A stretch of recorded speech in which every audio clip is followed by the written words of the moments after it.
guys. How's it going? How are you? How are you? What do we have in here? Is Jay in here yet? We have the Nation State, Snowball, Hollywood God. Hey guys, hey guys. And we have James who's chimed in and said, "Hey Martina, your streams have helped me to appreciate art even more. Keep it up." Thank you so much, because that is with the glasses it looks like I actually know math. Yeah, no, thank you, because that's exactly what I'm trying to do with these streams, and I think it is really fun. Every day I learn something new, so I hope others do as well. And that's what we're trying to do with like MAGA, right? It's like Make America Great. Like we're trying to like create a whole new kind of way of life and shape the world we want to live in. Instead of just complaining about the left, let's offer something to replace it with. But yeah, so today is art stream. Yesterday we went over comic book stuff with Adam Post, and today we're going back to art history, and we're still in the Egyptian art section, the prehistory and civilization art. And let's see where we're at. Hold on a second. Today we are going over, so prehistory and the first civilization. So we went through most of the chapter. This is the last bit of it before we get into the first civilizations. Here, let's turn this camera a little bit more. The first civilizations, which, like, you know, Greek and Roman stuff. But this one is the Old Kingdom. We have building the Great Pyramids, the Great Sphinx. Okay, I am going to need to look up how to pronounce these things on the internet, but it is something Menkaure and Khmer. Yeah, I don't know. Tomb of Ti, Tomb of Tea, I don't know. And then there's the New Kingdom. Hatshepsut, Hatshepsut, yeah, I don't know how to say it, but I've heard of that one. Ramses II, Temple of Amun-Ra, Karnak, Akhenaton, and King Tut. I hate saying the full name. Tutankhamun, and Egypt in decline.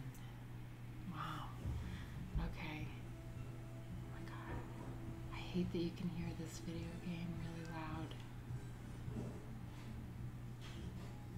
I might tell him to turn it down. I hate doing stuff like that. I'm that kind of person where it was like that whole thing on the airplane where the guy that was pounding on the seat and someone was like, it would be like, I would rather like, what is it called? Just both of them, you'd rather like suffer in that position and like suffocate to death than to like tell someone to like not put down their seat, or like, you know, or like be inconvenience the person behind you. So I'm the kind of person that's like, I don't want to say anything, but I told you I'm streaming and that's really loud. Wow. Anyway, kind of annoyed. Let's get back to it.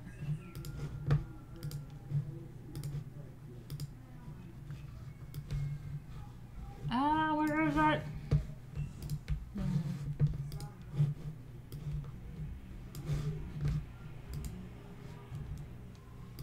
Alright, sorry, getting the window capture up.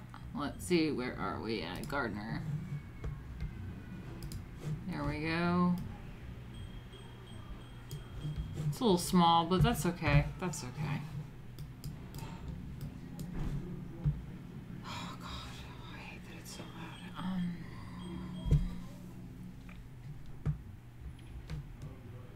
Anyway, we have the Old Kingdom is the first of the three great periods of Egyptian history, called the Old, Middle, and New Kingdoms, respectively.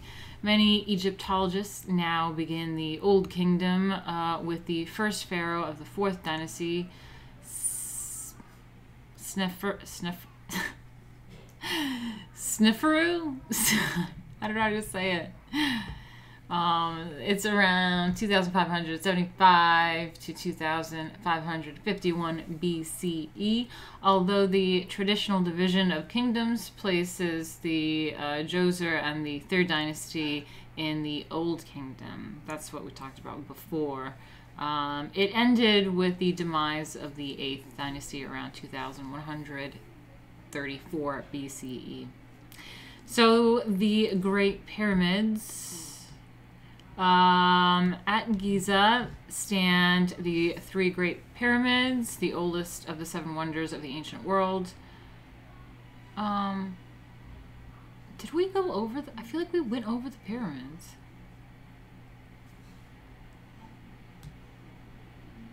Did we go over this, guys? I can't remember. I might pull up the old video. It sounds kind of familiar. I don't know. I guess I'll just keep reading. Whatever. Fuck it. Let me know if it's redundant, guys. But anyway, the prerequisites for membership in this elite club were colossal size and enormous cost. The Giza pyramids testify to the wealth and pretension of the 4th dynasty pharaohs Khufu, 2551 to 2528 BCE, Khafre, 2520 to 2494 BCE, and Menkaru, 2490 to 2474 BCE.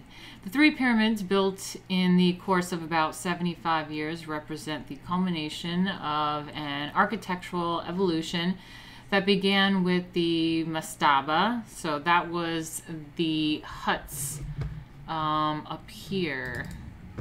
This is the mastaba, this one right here. So it's like flat, I do believe, right?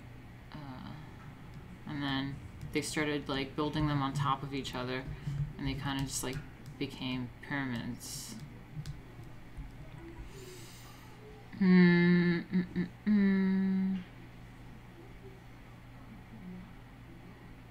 The pyramid form did not evolve out of necessity. Kings could have indefinitely continued stacking mastabas to make their weighty tombs. The new tomb shape probably reflects the influence of Heliopolis, the seat of the powerful cult of Re, whose emblem was a pyramidal stone, the Benben. So Re, Helios, that's God, sun god. The Great Pyramids are symbols of the sun. Oh, there you go. The pyramid text inscribed on the burial chamber walls of many royal tombs refer to the sun's rays as the ramp the pharaohs uses to ascend to the heavens. Djoser's stepped pyramid may also have been conceived as a giant stairway. The pyramids were where Egyptian kings were reborn, and in the afterlife, just as the sun is reborn each day at dawn. As with the Djoser's stepped pyramid, the 4 sides of each of the Great Pyramids point to a cardinal point of the compass, north, south, east, and west. We also do that in the alchemy stuff.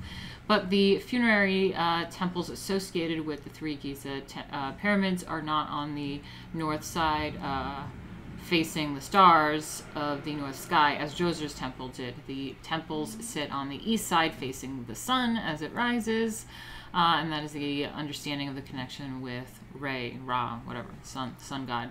Of the 3 4th dynasty pyramids at Giza, the tomb of Khufu is the oldest and largest, except for its internal galleries and burial chamber. It is almost a solid mass of limestone masonry.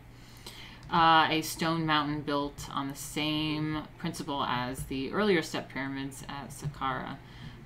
When its original stone facing was intact, the sunlight it reflected would have been dazzling, underscoring the pyramid's role as a solar symbol. The Giza pyramids are immense. At the base, the length of one side of Khufu's tomb is approximately 775 feet.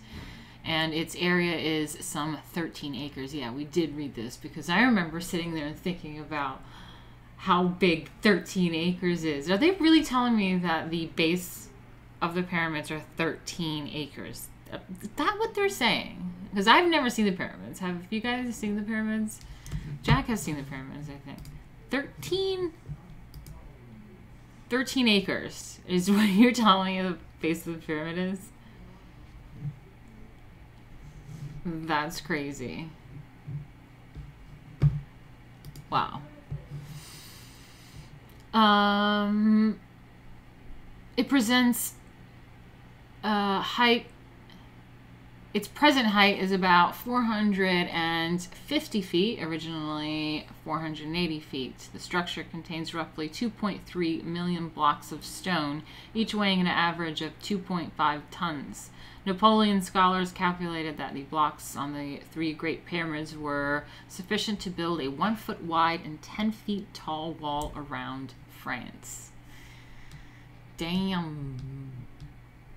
So the three Great Pyramids at the Giza attest to the Egyptians' builders' mastery of the stonemasonry and their ability to mobilize, direct, house, and feed a huge workforce engaged in one of the most labor-intensive enterprises ever undertaken.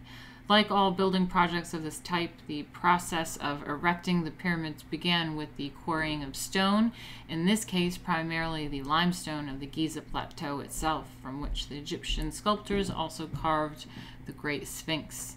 Teams of skilled workers had to cut into rock and remove large... Sorry, I'm distracted.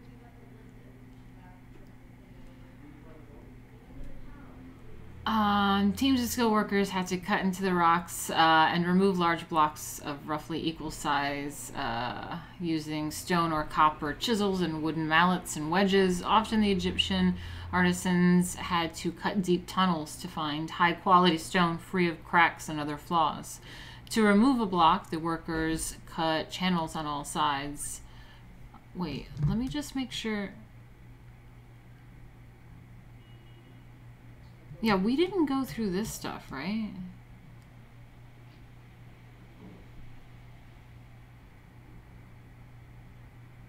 No, we didn't. Okay, it's like, I don't think we finished this, but I read this bit. Anyway, Anyway, often Egyptian artisans had to cut deep tunnels to find high-quality stone free of cracks and other flaws. To remove a block, the workers cut channels on all sides and partly underneath. Then they pried the stones free from the bedrock with wooden levers. After workers liberated the stones, the rough blocks had to be transported to the building site and dressed, shaped to the exact dimensions required, with smooth faces for a perfect fit. The Egyptians moved the massive blocks used to construct the Great Pyramids using wooden rollers and sleds. They dressed the blocks by chiseling and pounding the surfaces, and in the last stage by rubbing and grinding the surfaces with fine polishing stone. The name for this kind of construction, in which carefully cut and regularly shaped blocks of stone are piled in successive rows or courses, is ashlar masonry. To set the ashlar blocks in place, workers erected great rubble ramps against the core of the pyramid. They adjusted their size and slope to work as work progressed and as the tomb grew in height. Scholars still debate whether the Egyptians used simple linear ramps inclined at right angles to one face of the pyramids and zigzag, or spiral ramps akin to staircase. So I don't know if they spiraled it around or did like parallel, like right angle ramps, or like spiraled it around. Damn, they still don't know how they did it.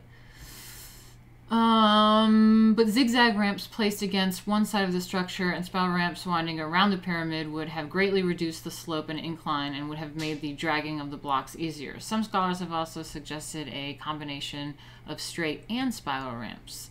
The workers used ropes, pulleys, and levers both to lift and lower the stones, guiding each block into its designated place. Finally, they provided the pyramid with the facing of white limestone cut so precisely that the eye could scarcely detect the joints between the blocks. A few casing stones remain at the apex of the pyramid of Khafre. So the Great Sphinx with the pyramids, carved from the rock of the Giza Plateau from which workers quarried the stone for the Great Pyramids. The Great Sphinx is the largest statue in the Near East. The man-headed lion is associated with the sun god, Ra. From the remains surrounding the pyramid of Khafre, archaeologists have been able to construct an entire funerary complex. The complex included the pyramid itself with the pharaoh's burial chamber, the mortuary temple adjoining the pyramid on the east side, where priests made offerings to the dead king, the roofed causeway leading to the mortuary temple, and the valley temple at the edge of the floodplain.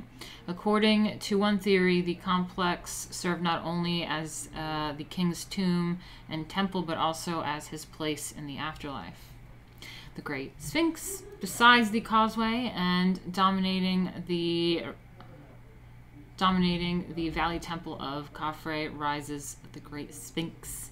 Carved from a spur of rock in an ancient quarry, the colossal statue, the largest in the ancient Near East, is probably an image of Khafre. I don't know if I'm saying that right, although some scholars believe it portrays Khufu.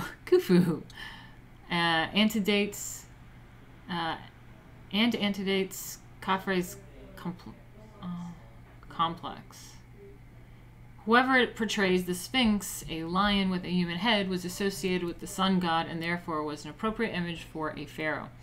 The composite form suggests that the pharaoh combines human intelligence with the awesome strength and authority of the king of beasts. Pharaohs,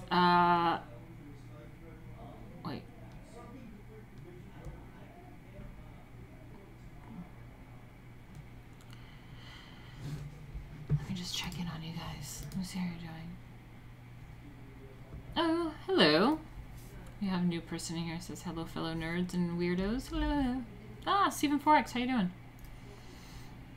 I said, yeah, they used wooden logs and ropes and little copper chisels.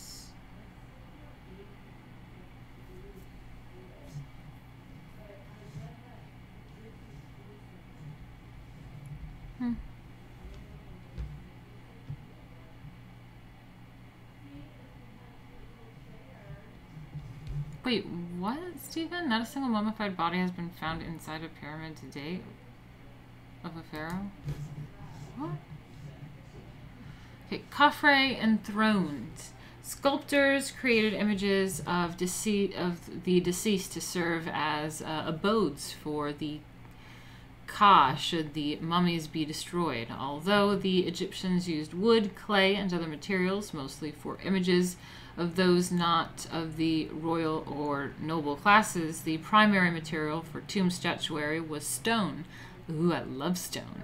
The seated statue of Khafre, this one above here, is one of a series of similar statues carved for the pharaoh's valley temple near the Great Sphinx. The stone is diorite. An exceptionally hard, dark stone brought some 400 miles down the Nile from royal quarries in the south. Khafre wears a simple kilt and sits rigidly upright on a throne formed of two styled lions' bodies. Between the legs of the throne are intertwined lotus and papyrus plants, symbols of the united Egypt. The falcon god Horus extends his protective wings to shelter the pharaoh's head.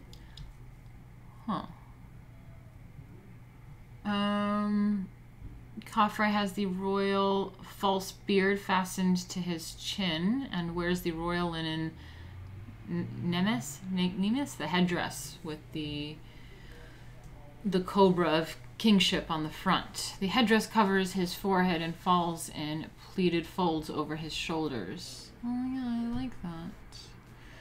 As in the Great Sphinx. As befitting a divine ruler, Khafre has a well-developed, flawless body and a perfect face, regardless of his real age and appearance. Yeah. It's kind of like my comic book. That's what I was going for. It's like, I look pretty goddamn good, make me look better, and then I was drawn even worse, and it was like, thanks for that. You're an artist who's supposed to look better, not worse. Anyway.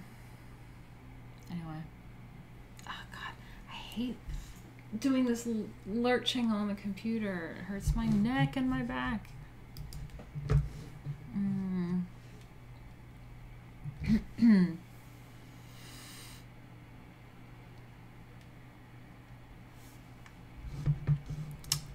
Okay. Let's get back to it.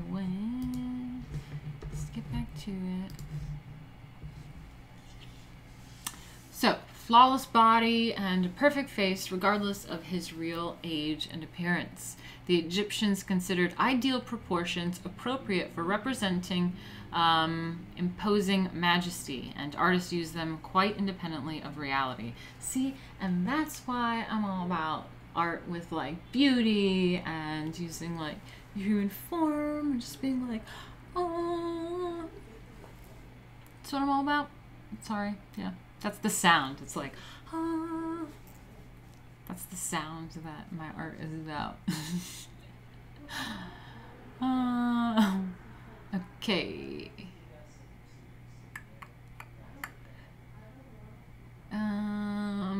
This and all other generalized representations of the pharaohs are not true portraits. Their purpose was not to record individual features or the distinctive shapes of bodies, but rather to proclaim the godlike nature of Egyptian kingship. The seated king radiates serenity. The sculptor created this effect common to Egyptian royal statues, in part by giving the figure great compactness and solidity. Okay. Compactness and solidity. Yeah, I get that.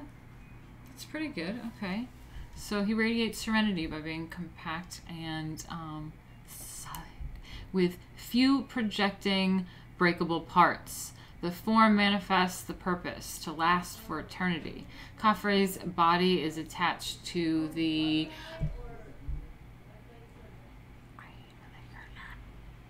I hate when people get loud. It's not even that loud outside today. Let me see.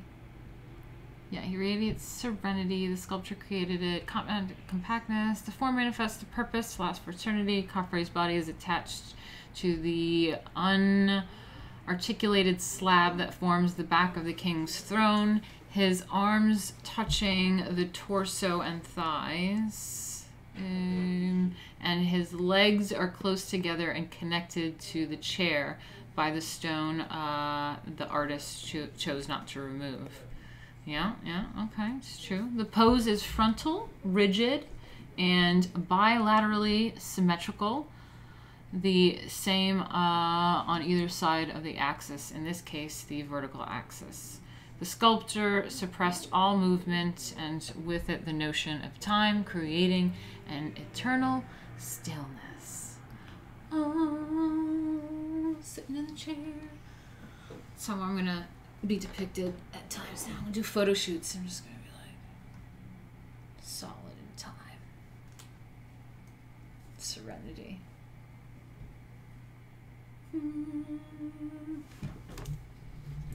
Can make some art like that. Oh, that's a good idea, Steven. That's a good idea. I might just put them on because it distracts me. Does it distract you? It distracts me.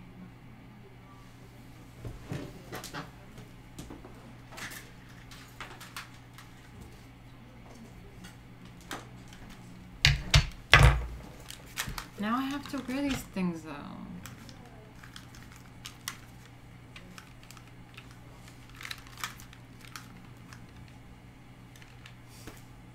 I look so stupid.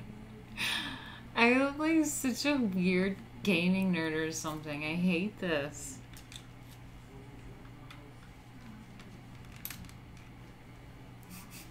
This is not cute. I look so bad right now.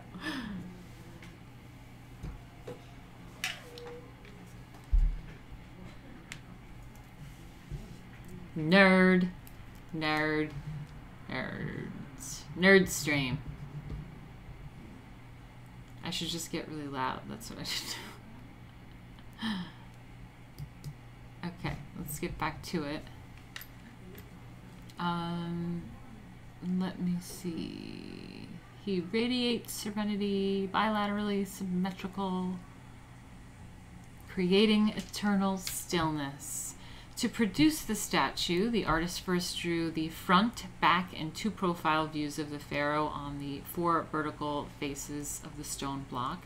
Next, apprentices used chisels to cut away with the excess stone on each side, working inward until the planes met at the right angles. Finally, the master sculpted the parts of Khafre's body, the falcon, and so forth. I don't see the falcon. Where the hell is this falcon?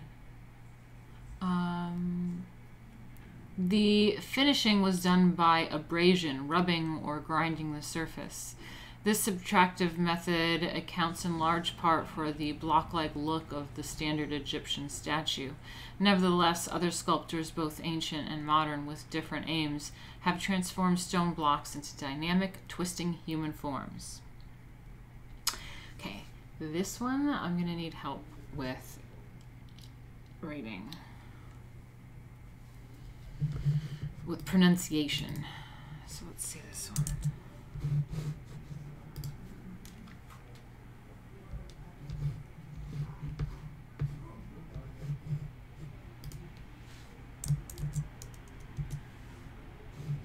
Pronunciation.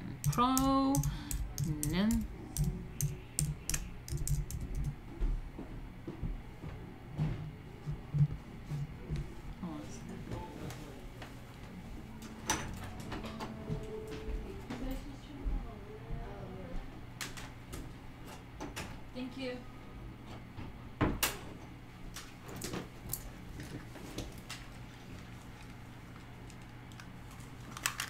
Let's see if this works.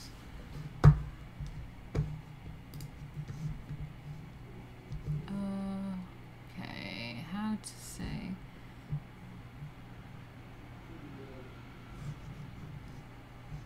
How to pronounce. Minkor. Minkor. Minkor. Minkor. Minkor. Minkor. Minkor. Minkor. Minkor. Minkor. Hand placement is one of the most important areas of study. Arms straight to the sides versus collapsed hands. Yeah, no, I love, in dance we call it port-de-bras, which is French, I believe. Ballet is like French. Carriage of the arms. So it's port-de-bras. Carriage of the arms. And I love, like, that's mainly what I do when I dance. I love hand placements.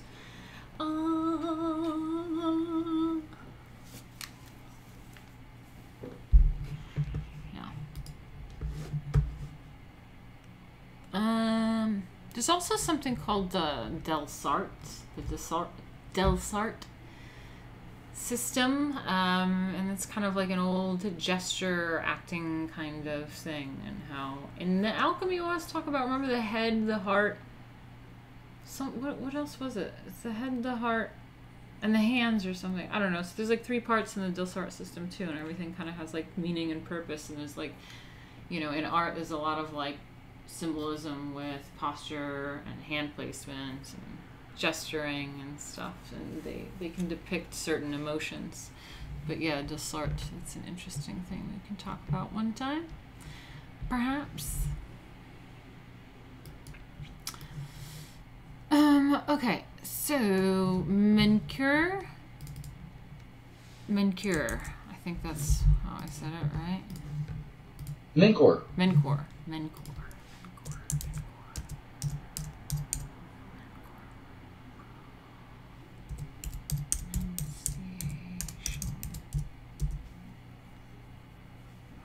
To pronounce Minkor and Khmer-Neti. Minkor and Khmer-Neti. Minkor and Khmer-Neti. Minkor and Khmer-Neti. That's cute. I like it. Minkor and Khmer-Neti. Minkor and Khmer-Neti. Minkor and Khmer-Neti. Minkor and Khmer-Neti. The seated statue is one of only a small number of basic formulaic types of the Egyptians employed to represent the human figure. Another is the image of a person or deity standing, either alone or in a group, as in the double portrait figure 127. Aw, cute. A double portrait. Mincure and Mincure and Camironetti.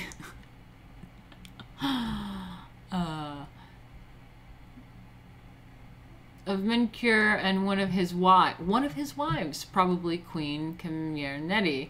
The portraits once stood in the Valley Temple of Mincure at Giza.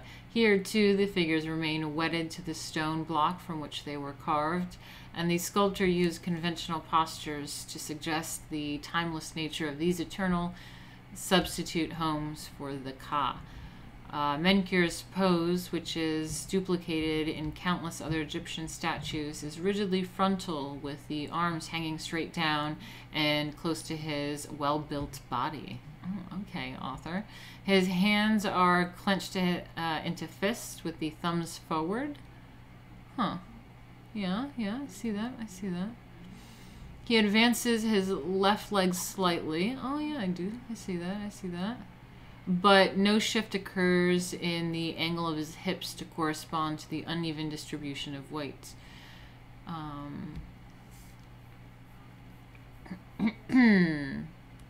Caminier, how do I say her name again? Mincor and Camironetti. Camironetti stands in a similar position.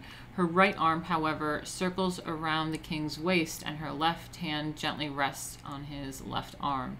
Aw, cute. This frozen, stereotypical gesture indicates their marital status. The husband and wife show no other signs of affection or emotion and look not at each other, but out into space. Jack, we have to do a portrait like that, and I'm going to hold you like this. I'm going to hold you like that, Jack. I don't think he's in here. But I'm going to demand that we have this portrait. Let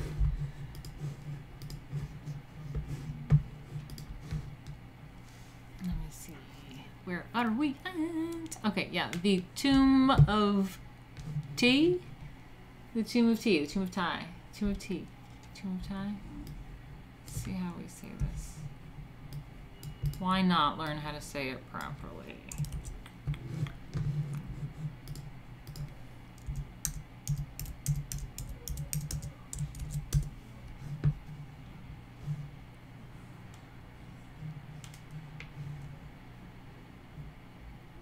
I'm not saying it. How do you pronounce tea? Whatever, it's fine. Okay, Tomb of Tea. Egyptian artists also depicted the dead in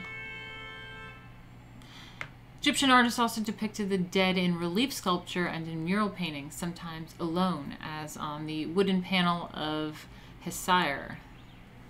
Wait, figure 110. I don't want to go up there. And sometimes in a narrative context. The scenes in painted limestone relief, figure 128, so this one up here, decorating the walls of the Mastaba of Tai, a 5th dynasty official, typify the subject's Old Kingdom patrons favored for the adornment of their final resting places. Depictions of agriculture and hunting fill his tomb at Saqqara. These activities were associated with the provisioning of the Ka in the hereafter. But they also had powerful symbolic overtones. In ancient Egypt, success in the hunt, for example, was a metaphor for triumph over the forces of evil. Ooh, cool. Tai, in this figure, 128 up here, Tai, his men, and his boats move slowly through marshes, hunting hippopotami and birds in a dense growth of towering papyrus. The sculpture... Hold on, I'm just looking at it real quick. Okay. The sculpture delineated the reedy stems of the plants with repeated fine grooves that fan out gracefully at the top into a commotion of frightened birds and stalking foxes. Oh yeah. It's kind of hard to see. Hippopotami and fish occupy the water beneath the boats, which the artist signified by a pattern of wavy lines. Oh yeah, I do see that. Tai's men seem frantically busy with their spears, while Tai, depicted twice their size, because, you know, in Egyptian art, the more important person is bigger physically in size, depicted that way. Depicted twice their size, stands aloof. The basic conventions of Egyptian figure representation used a half a million earlier in King Narmer's palette. So basically still using all the conventions of showing all of the like shoulders and arms and like feet and stuff like that.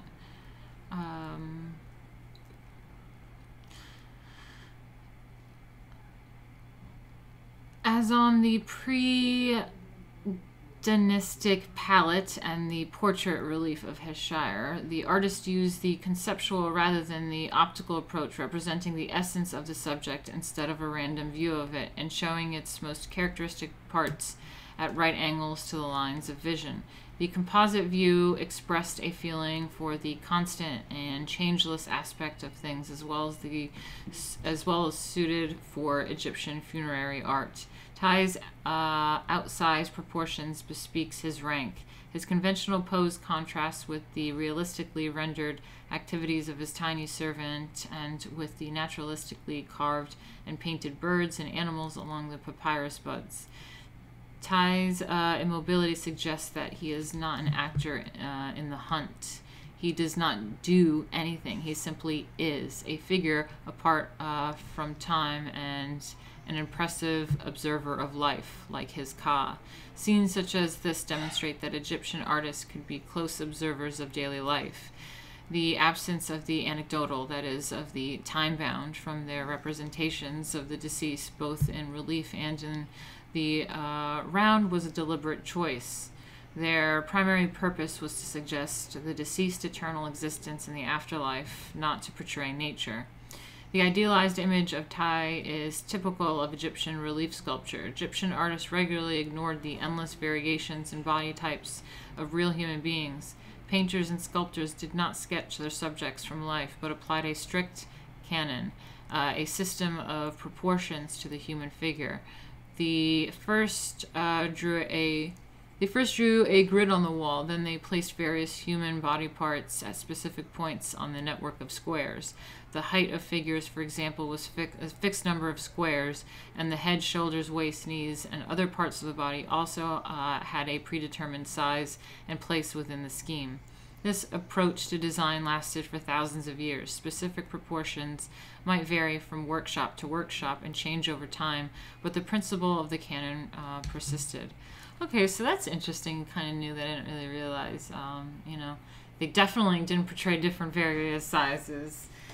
They would not like today with having to portray every various body type and shape in the world and color of paint and all sorts of stuff. They didn't give a shit. They had the same formula to create a human figure, and it was the same. The proportions made the size may change, so like the person gets bigger if they're really important and you're smaller if you're less important, but the proportions are the same, like the same kind of way that they built a human, and they did that for thousands of years. Hey lady, hope you're well. Don't forget to vote for Dr. Rollergator. Rollergator. Yeah, man. For sure, we'll do that. Thanks so much. Nice to see you, Michael Kolchinsky. Said, hey, lady, hope you're doing well. Don't forget to vote for Dr. Rollergator. Can't believe we kind of all know each other a little bit. There's some little Twitter action going on in there. Cool, cool. Aw, thanks, Michael. That really means a lot. Thank you, thank you. I hope you guys are all right. I wonder what you guys do and what you're up to.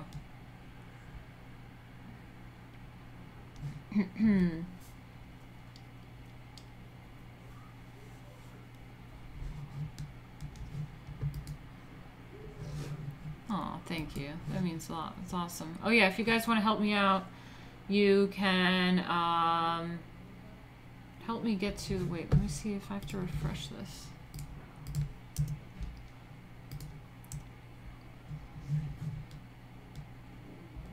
Oh, I guess that was in YouTube? Super chat? Yeah, that was a super chat. Okay, so if you guys want to help me get to 100% by the end of the week, I have 3 more days to do so. I think that includes today. And you can help me do that by going to streamlabs.com/Martina Markota TV so I can stay on target and, you know, survive. Where are we? Where are we? Oh, shit.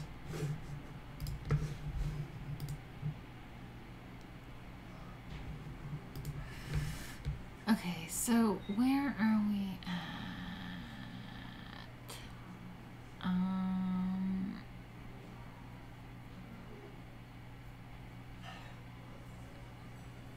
Where are we? They're moving through marshes. Oh, I think we're here. You didn't do anything. Yeah, okay, yeah, we finished. So now we're at the New Kingdom. Okay, yeah, great. New Kingdom. Cool. About 2150 BCE, the Egyptians challenged the pharaoh's power. Uprising. The Egyptians challenged the pharaoh's power, and for more than a century the land was in a state of civil unrest and near anarchy. Damn. But in 2040 BCE, the pharaoh of Upper Egypt, Mentuhotep II, 2050 to 1998, BCE, managed to unite Egypt again under the rule of a single king and establish the Middle Kingdom, 11th to 14th dynasties, which brought stability to Egypt for 4 centuries. So you see that, anarchists? Motherfuckers have unrest and anarchy. Look what happens. It's shit. It's the shit period. And then finally someone makes them get their shit together again, and things are better. Things get better. The masses need to be controlled. I'm sorry. They do. They just do. People are retarded. Am I allowed to say that? Anyway. So then it brought stability to Egypt for 4 centuries. In the 17th century, it too disintegrated. Power passed to the Hyksos, or shepherd kings, who descended on Egypt from the Syrian and Mesopotamian uplands. They were in turn overthrown by native Egyptian kings in the 17th dynasty around 1600 to 1550 BCE. Ahmose I, 1550 to 1525 BCE, final conqueror of the Hyksos and first king of the 18th dynasty, ushered in the New Kingdom, the most brilliant period in the Egyptians' long history. Ooh, how exciting! At this time, Egypt extended its borders by conquest from the Euphrates River in the east deep into Nubia, the Sudan, to the south. A new capital, Thebes, in Upper Egypt, became a great and luxurious metropolis with magnificent palaces, tombs, and temples along both banks of the Nile. Oh, how exciting! I love rivers. I'm from New York, so Hudson River. I love things along the banks of river. Hatshepsut. How do I say this? I gotta see how I say this. How do I pronounce these Egyptian names? Hatshepsut. Hatshepsut. Hatshepsut. Hatshepsut. Hatshepsut. Hatshepsut.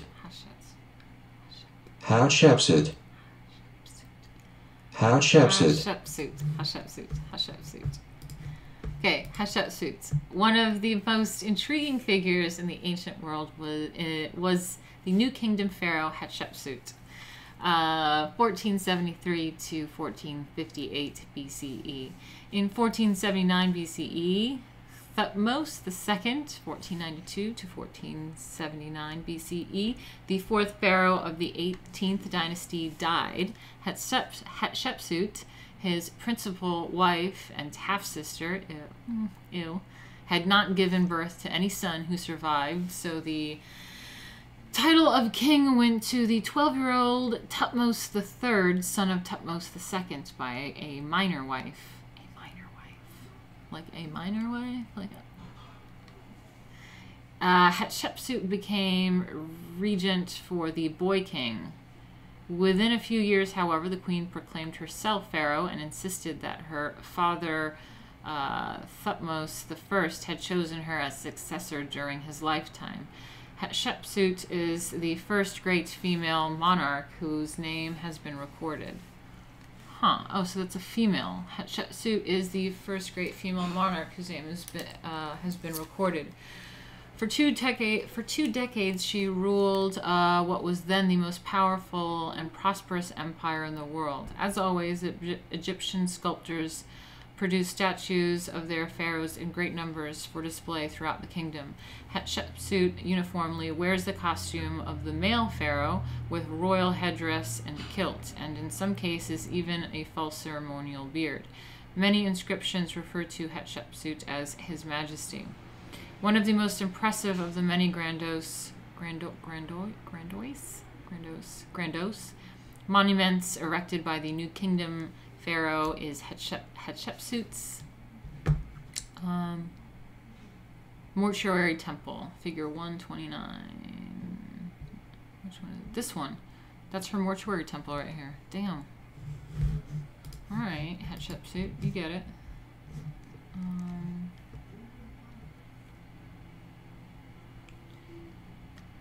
You should keep that site open.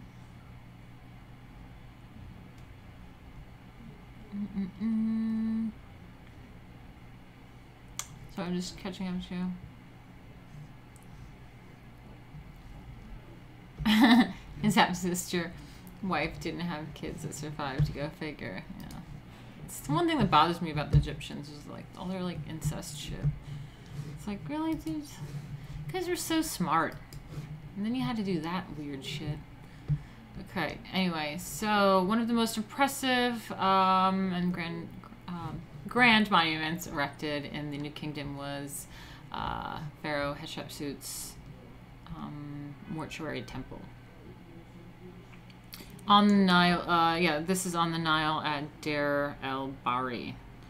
The temple rises in 3 terraces connected by ramps. Oh, yeah, I see ramps. Huh. That's kind of cool.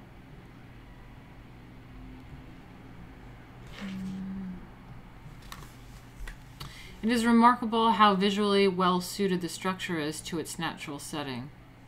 It's true.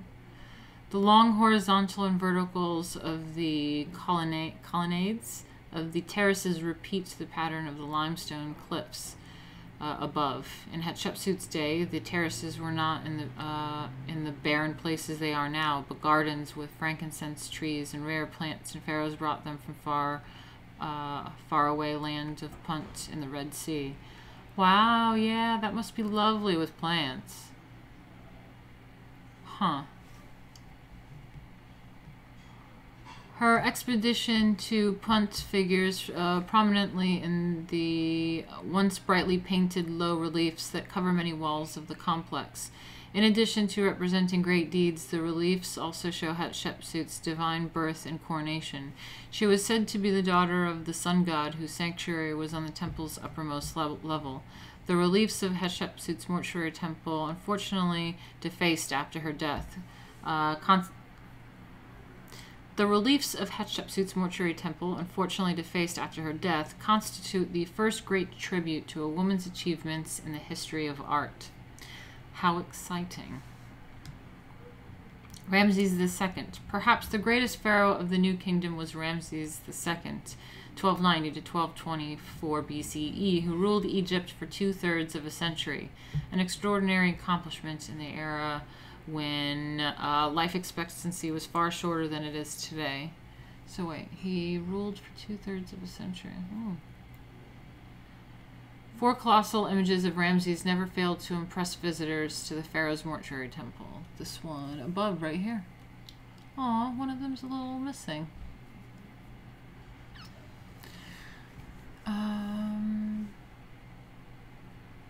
The portraits carved directly into the cliff face are almost a dozen times an ancient Egyptian's height, even though the pharaoh is seated. The grand scale of the facade statues extend inside the temple also, where giant 32-foot tall figures of the king, carved as one with the pillars, face each other across narrow corridor. Ramses appears in his Atlantids statue columns in the guise of Osiris, god of the dead and king of the underworld, as well as giver of eternal life.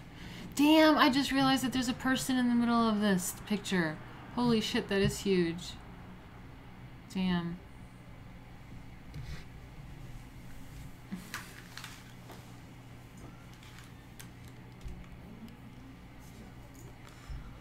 Damn, okay. Temple of Amun-Re, Karnak. That looks pretty dope. Colossal scale also characterizes the temples of the New Kingdom. Pharaohs built to honor one or more of the gods.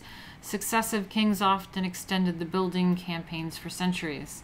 The Temple of Amun-Re, 31, at Karnak, for example, was largely the work of the 18th dynasty pharaohs, including Hatshepsut and Ramses II, 19th dynasty, and others also contributed sections. Parts of the complex date as late as the 26th dynasty. So I guess this is a complex that took centuries to complete. It contained an artificial lake associated with the Egyptian creation myth and a Plyon temple whose axial plan conformed to Egyptian religious rituals. It's pretty cool. Build some crazy complex like that. I like it. I like it. I want it. I want that.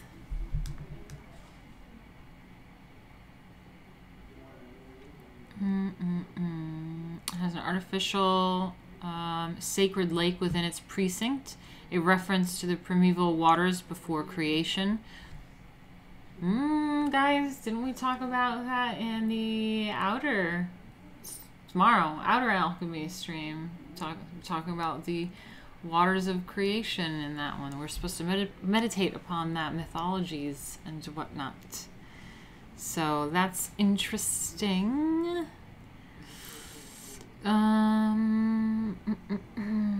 The temple rises from the earth as the original sacred mound rose from the waters at the beginning of time. In other respects, however, the temple is typical, if especially large, in New Kingdom pylon temple. The name derives from the simple and massive pylons, gateways with sloping walls, that are characteristic features of New Kingdom temple design. A typical pylon temple is bilaterally symmetrical along a single axis and runs from an approaching avenue through a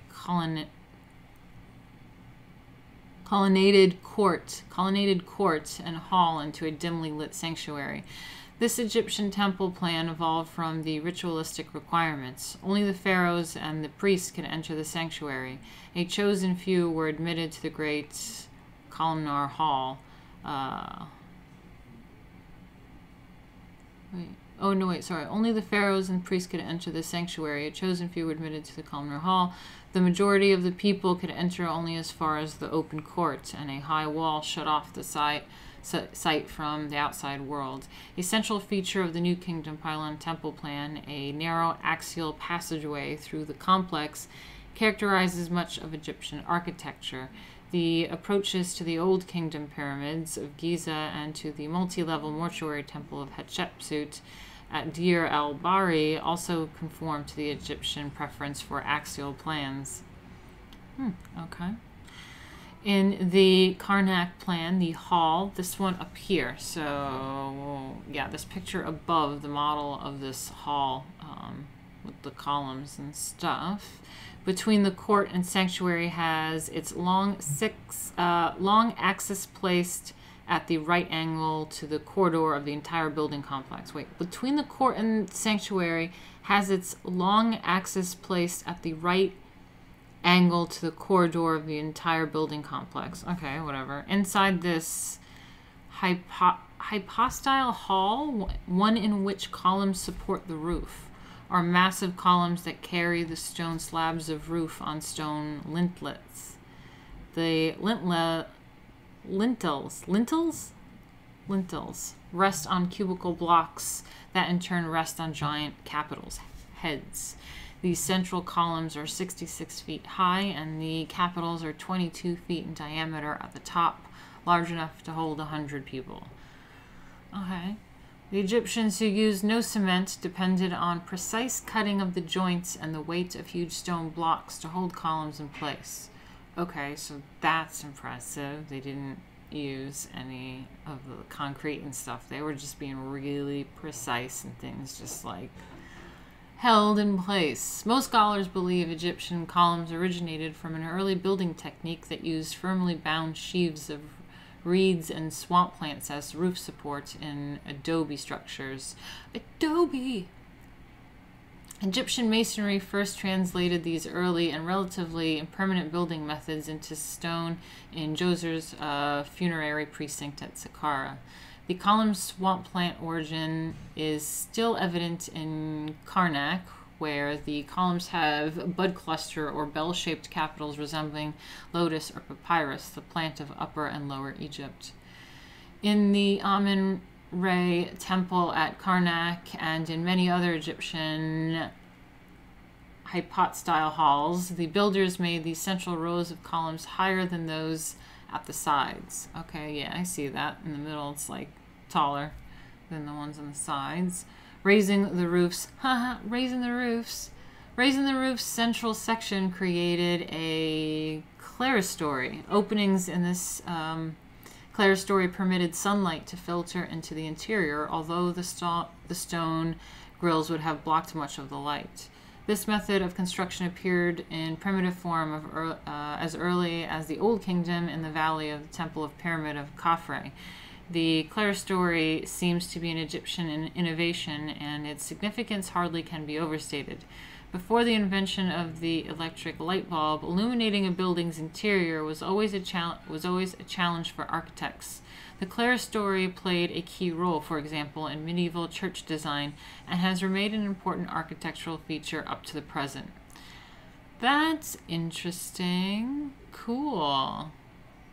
So did you guys get that? This like clerestory thing where they like raise the roof in the middle and lets the light in is something that is first just created by the ancient Egyptians, and we use it in medieval architecture as well as today. Let's see how I say this guy.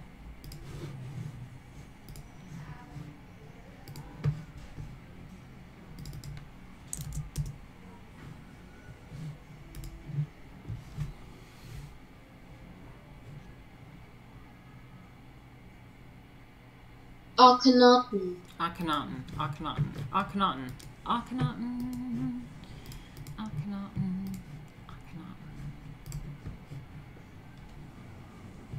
Akhenaten. Why doesn't anyone ever lower the roof? Akhenaten, the Karnak sanctuary, also provides evidence for a period of religious upheaval during the New Kingdom.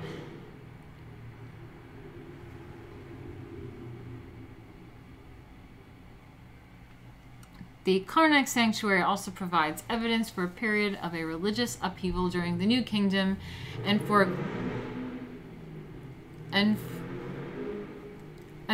a corresponding revolution in Egyptian art. In the mid-14th century BCE, the pharaoh Amenhotep IV, later known as Akhenaten, 1353 to 1335 BCE, abandoned the worship of most of the Egyptian gods in favor of Aten, whom he declared to be the universal and only God identified with the sun disk. He blotted out the name of Amen from all inscriptions and even from his own name and that of his father, Amenhotep III. He emptied the great temples, enraged the priests, and moved his capital downriver from Thebes to a site he named Akhenaten after his own god, where he built his own city, now called Tel El Amarna, and shrines. The pharaoh claimed to be both the son and sole prophet of Aten.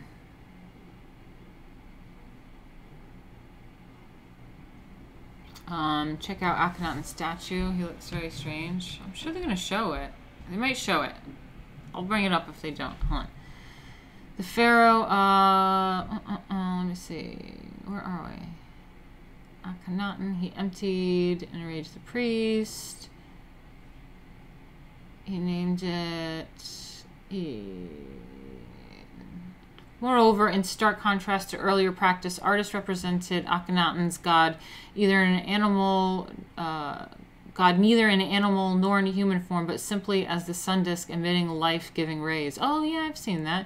The pharaohs who followed Akhenaten reestablished the cult and priesthood of Amen and restored the temples and inscriptions. Akhenaten's religious revolution was soon undone and his new city largely abandoned. Damn, Akhenaten, you fucked up.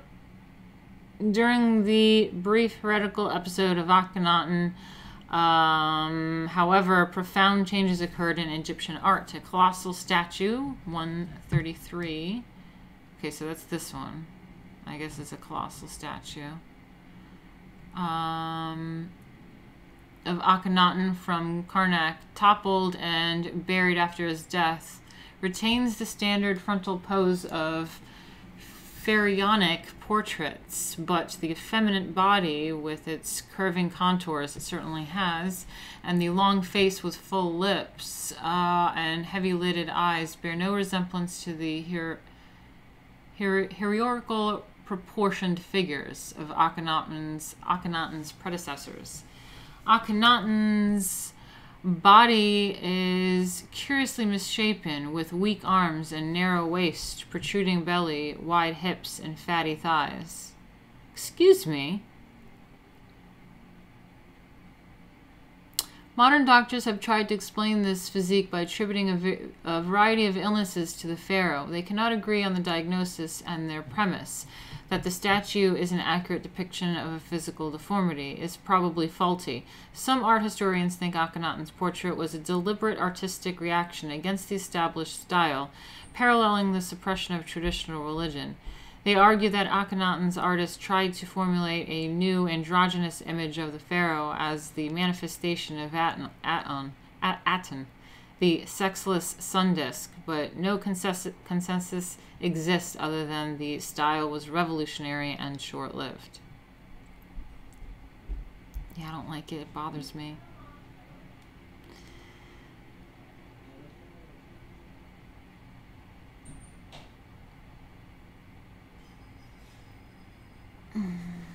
Anyway, Nefertiti. I love this sculpture of Nefertiti. She's so beautiful here. A painted limestone bust, this one up here, of Akhenaten's queen, Nefertiti. Her name means the beautiful one has come. Ooh. Beautiful one has come. I am here.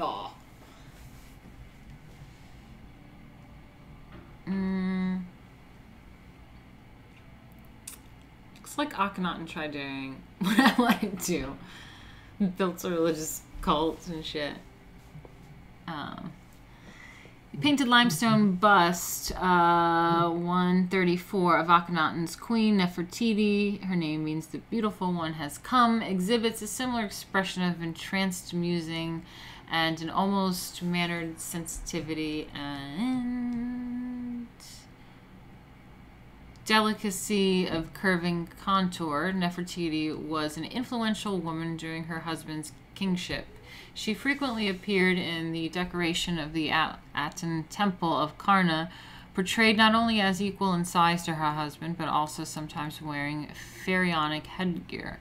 Excavators discovered the portrait illustrated here in the workshop of the sculptor's Tutmos. It is a deliberately unfinished model, very likely by the master's own hand. Wait, which one are we talking about? The one above? This one? Oh yeah, that one. Tutmos.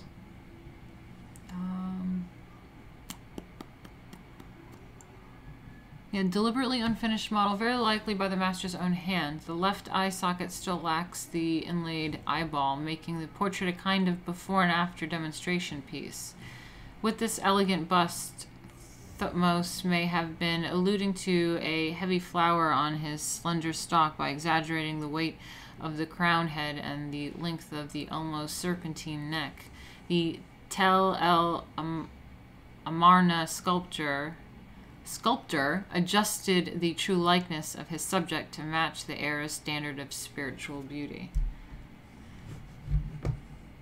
It's also why, like, I love when people try to act like, oh, Egyptians look like they're, look at how they look. This is clearly a black person or something. I'm like, I don't know. They're not, first of all, but, like, they didn't depict people the way that they actually looked.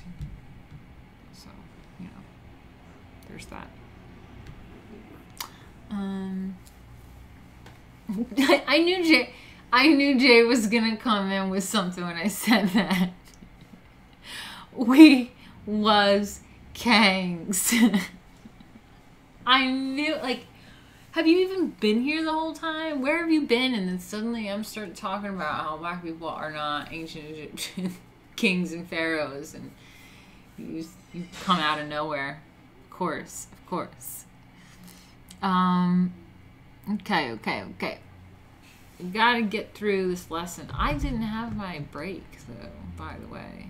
Oh, this is, in fact, the last page, though. Damn. Okay. I've been here for 17 minutes, foo.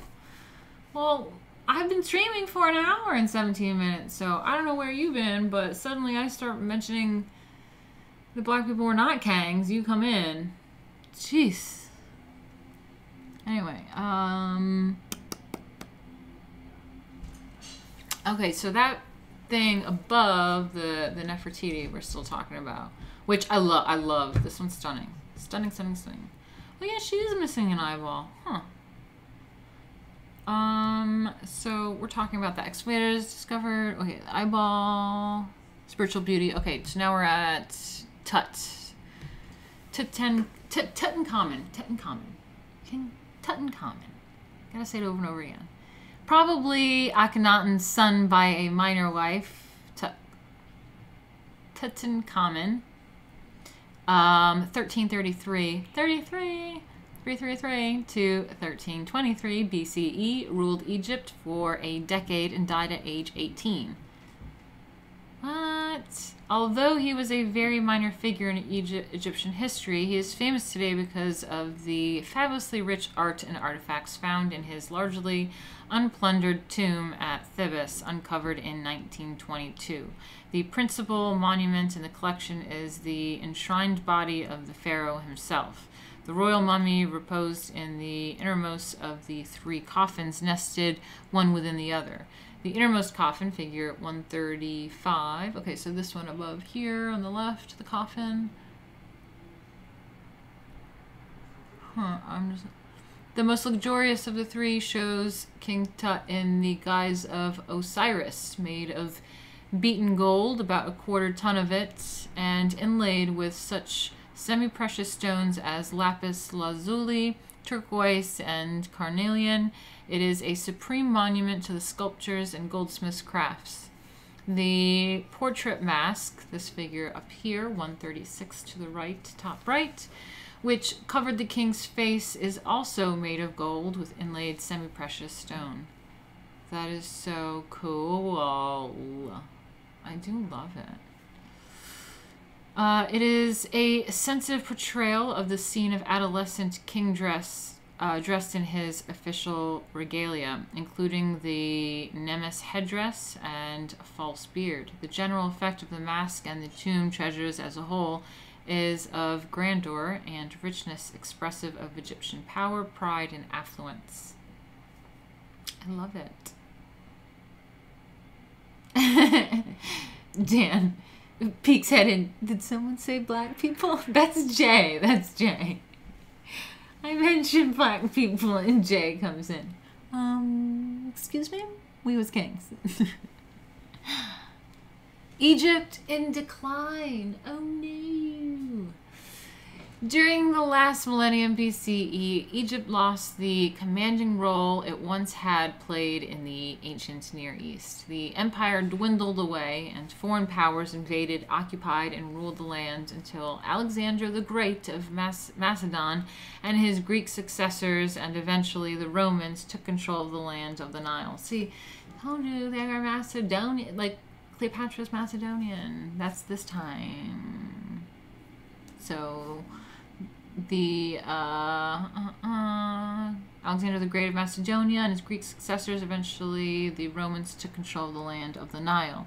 But even after Egypt became a province of the Roman Empire, its prestige remained high. Visitors to Rome today who enter the city from the airport road encountered the tomb of a Roman noble. Oh, wait, hold on.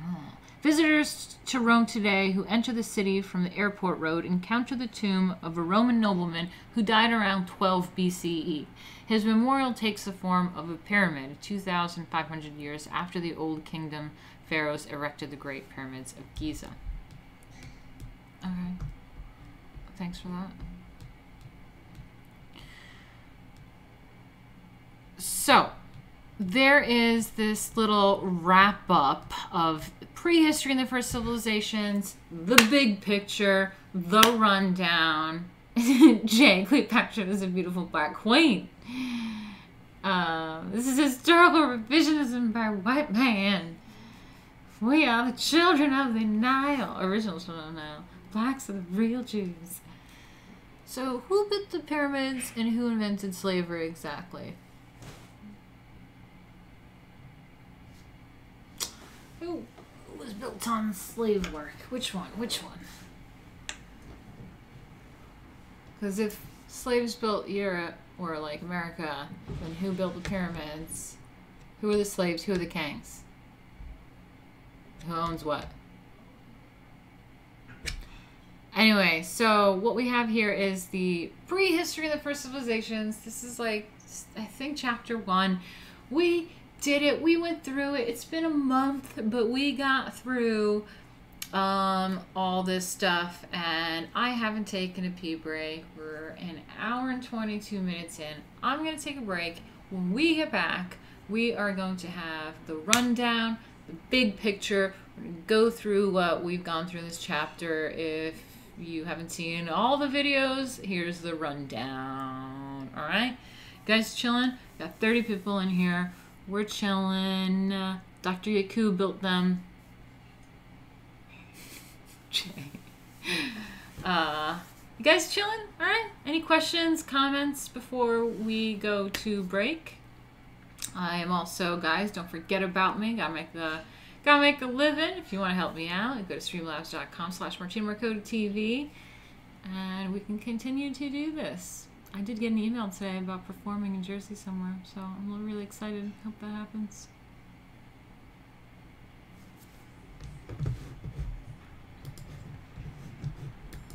All right, well, I'm going to put a commercial break on, guys, okay? So, chill.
Every morning I wake up and open palm slam a VHS into the slot.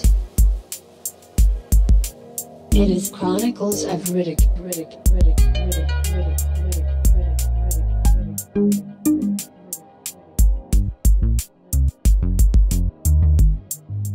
Chronicles of Riddick. Every morning I wake up and open palm slam a VHS into the slot. It is Chronicles of Riddick.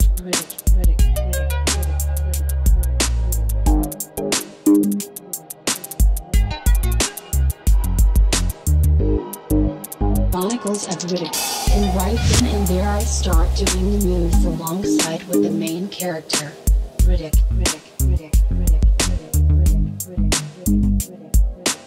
And right then and there I start doing the moves alongside with the main character, Riddick.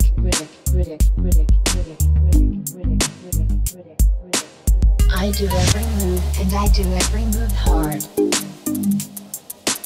making whooshin' sounds when I slam down some necro bastards, or even when I mess up technique.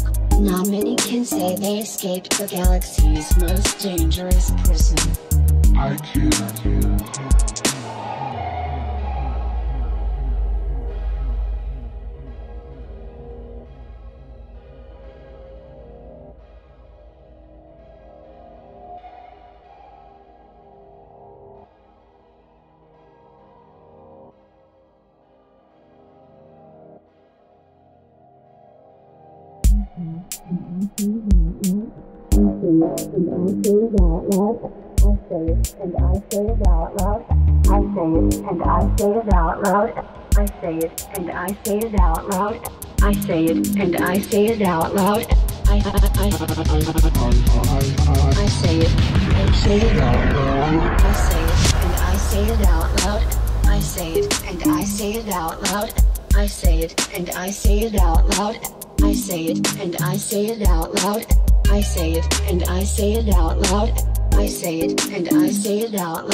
Hey guys, back.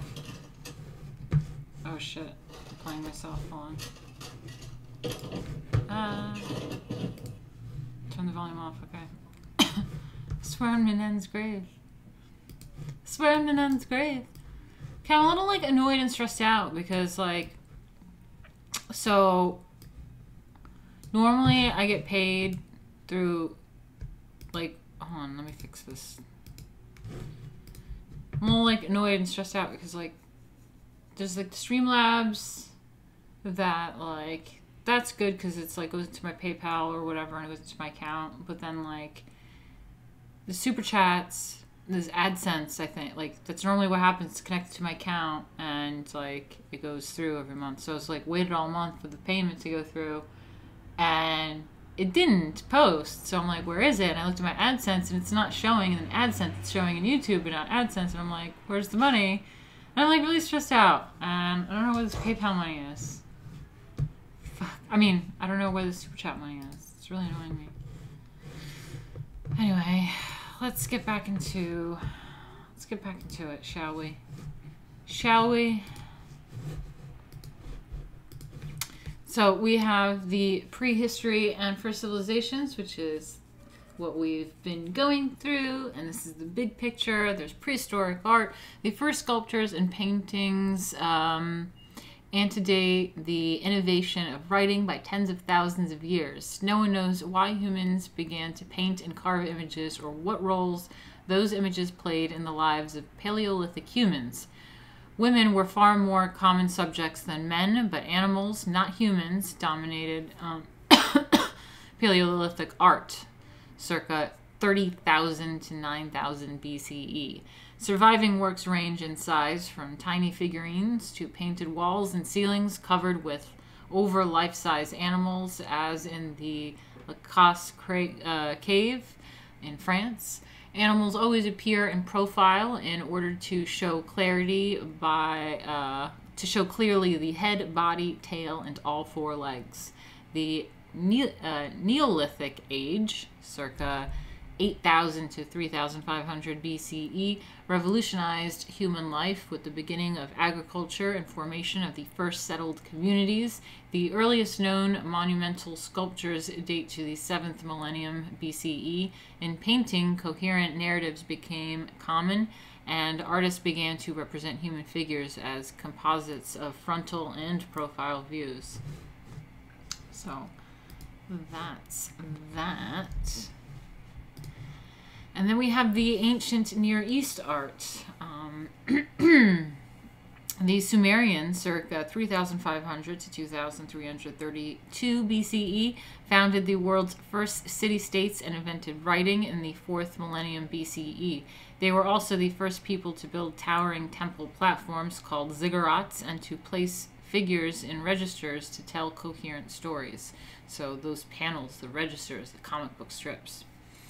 The Akkadians, circa 2332 to 2150 BCE, were the first Near East rulers to call themselves kings of the world and to assume divine attributes.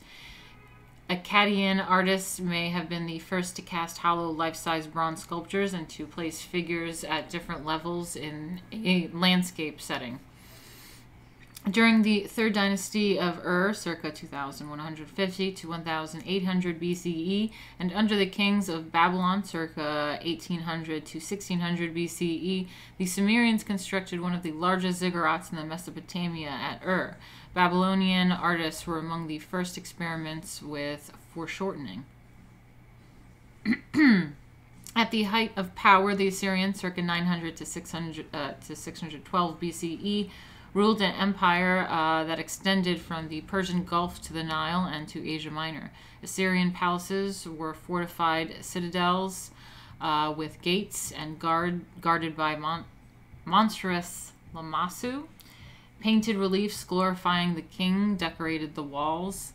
The Neo-Babylonian kings, 612 to 559 BCE, erected the biblical Tower of Babel and the Ashtar Gate.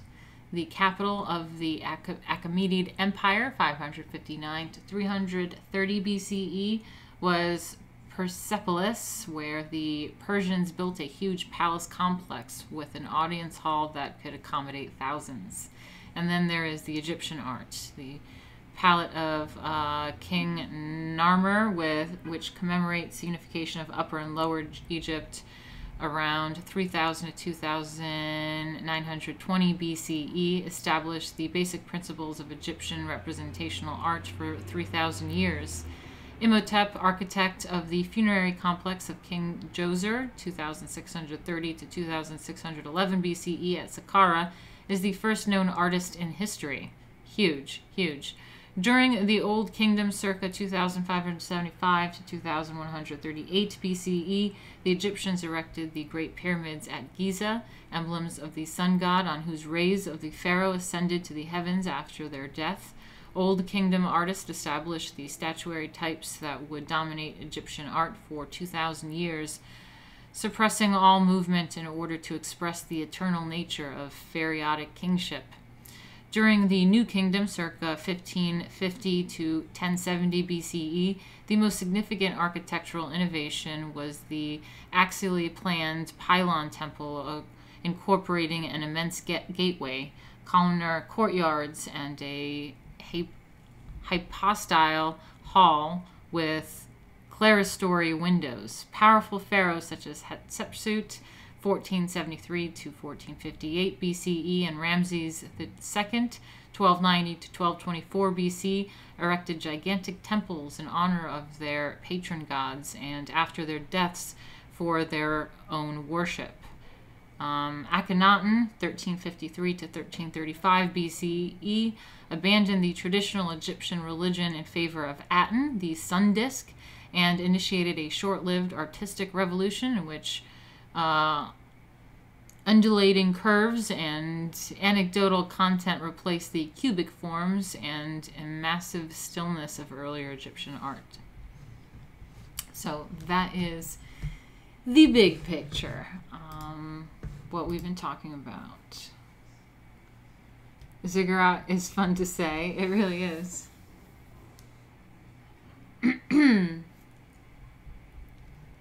Hey, checking in. Undulating. Nice. Yeah. We're talking about undulating curves in these statues. But, yeah, so that's that. We went through some prehistoric art. And then the next thing we're going through next week will be Chapter 2, Greece.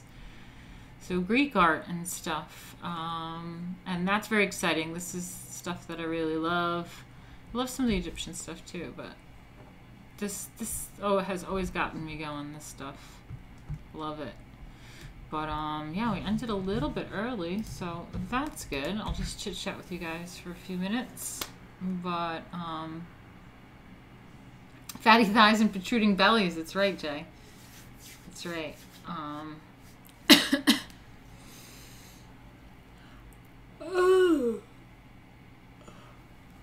So yeah, I'll take any questions and comments. The Kang's art.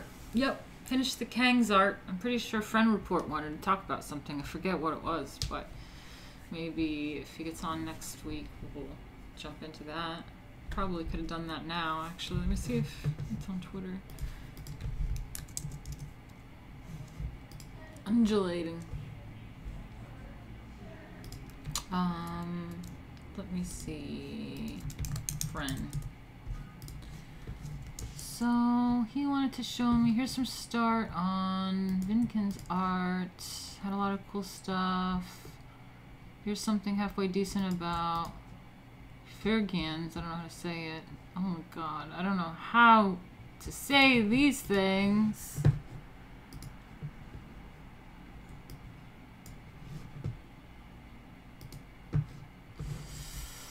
But let's see.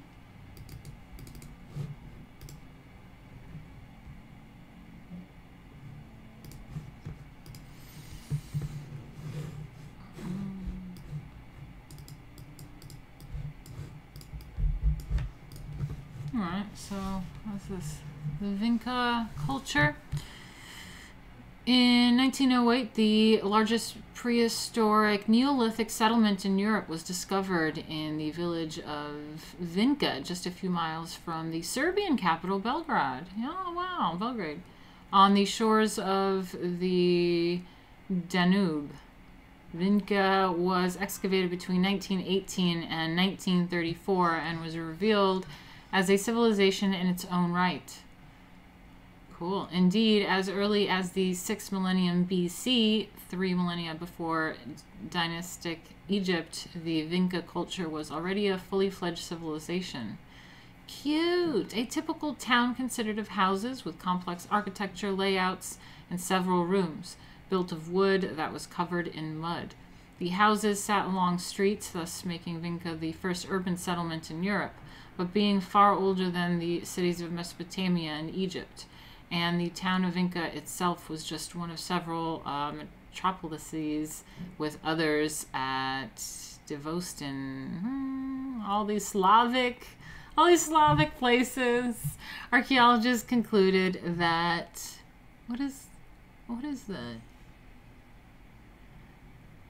In the 5th and early 4th millennia BCE, just before its demise in Central Europe, old Europeans had towns with a considerable concentration of population, temples several stories high, a sacred script, spacious houses, 4 or 5 rooms, professional ceramicists, weavers, copper and gold metallurgists, and other artisans producing a range of sophisticated goods. A flourishing network of trade routes existed that circulated items such as obsidian, shells, marble, copper, and salt over hundreds of kilometers.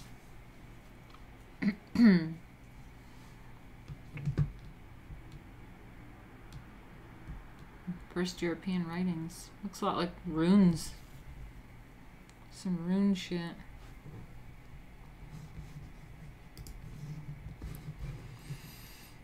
I'm just checking on you guys.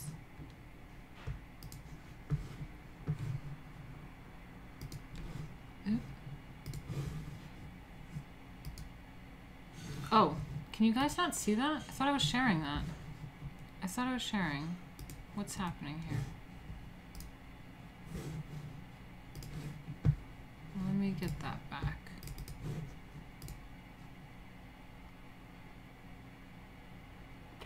Oh my god, so annoying. Where is it? Art through the ages, Google. Why isn't it showing? There it is.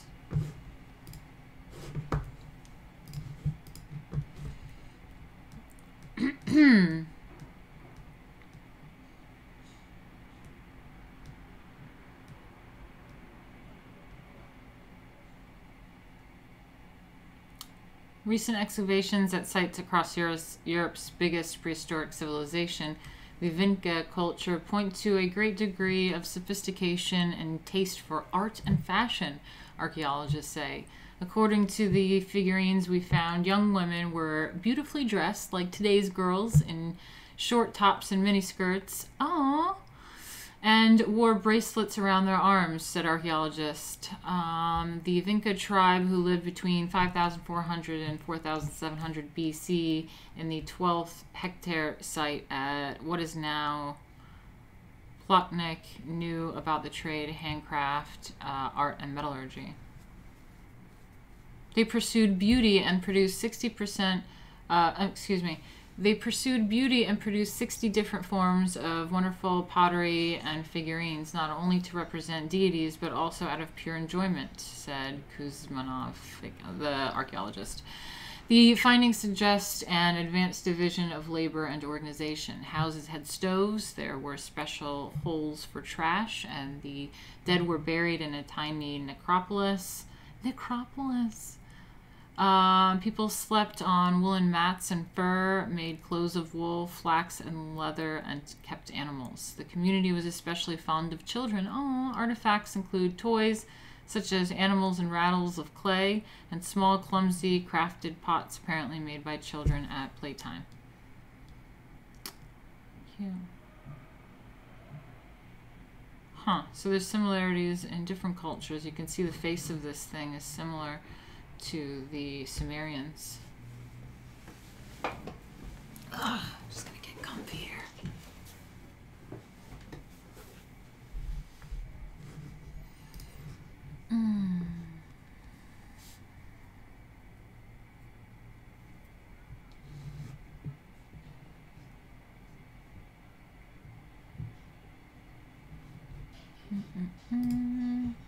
Okay.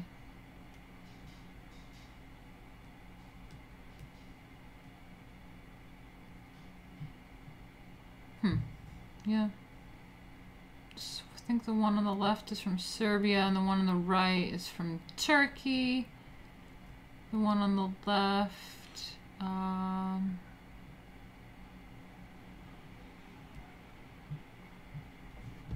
interesting. Okay, let me get another page out that he gave.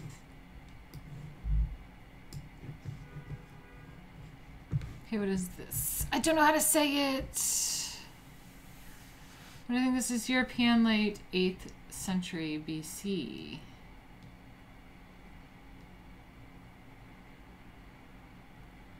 So is the Greek name of an ancient state in western central Anatolia, modern day Turkey, extending from the I don't know how to say that. Eskisir area, east to, oh god, I don't know how to say these things. The Assyrians, a powerful state in northern Mesopotamia to the south, called the state Mushki. They migrated from the Balkans and first Europe settled here 100 or more years following the destruction of the Hittite Empire. Hittite! Tit.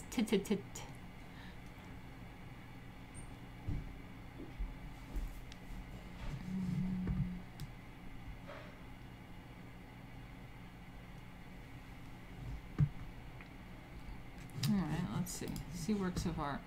Oh, that's it?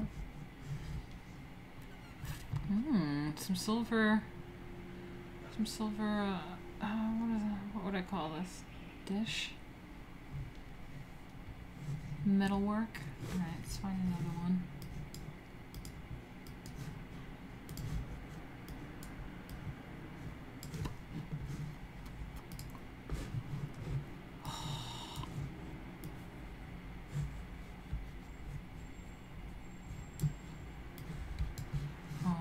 God. There we go. This is another civilization. Trypillian civilization.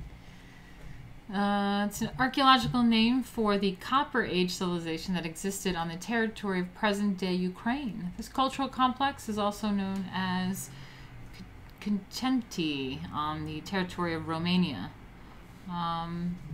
The Trypillia culture was discovered at the second half of... Oh, we're doing Roman numerals, are we here? Okay, so we have, what, 19th century, and named after the small village of Trypillia, south of Ukraine, somewhere south of Ukraine. From that moment on, the territory of Ukraine became a homeland to one of the most ancient civilizations, the Trypillian civilization, which flourished on her territory between approximately 7,000 to 5,000 years back in history. Independently, this culture was discovered on the territory of Romania near the village, in 1884. For our purposes, we are going to use the name Trypillia or Kukuten. God, I hate it.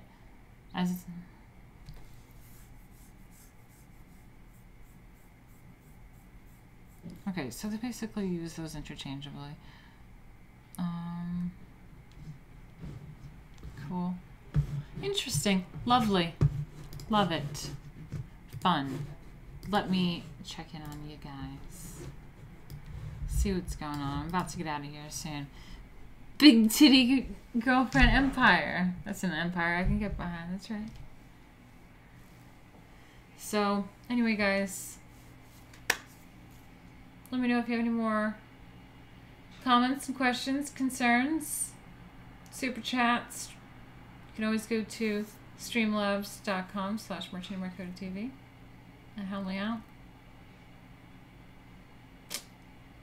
So, yeah. A few more minutes and I'll get out of here and I'll answer any other questions. I have some awesome art for my comic book that I really want to show you. I'm so excited, but I can't show you yet.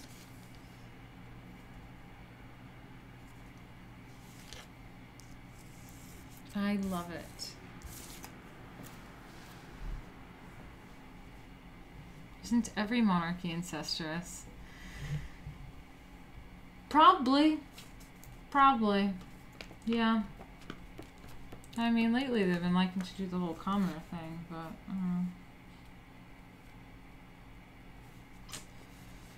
makes sense, I guess. My wife is Serbian. Oh, wow, really, Dan? I'm Croatian, so we have the same language. The Serbo-Croatian language. Serbo-Croat.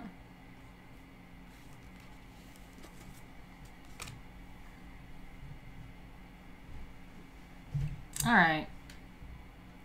A few more minutes. Gonna get back to this comic book. I have to figure out how to make money, guys.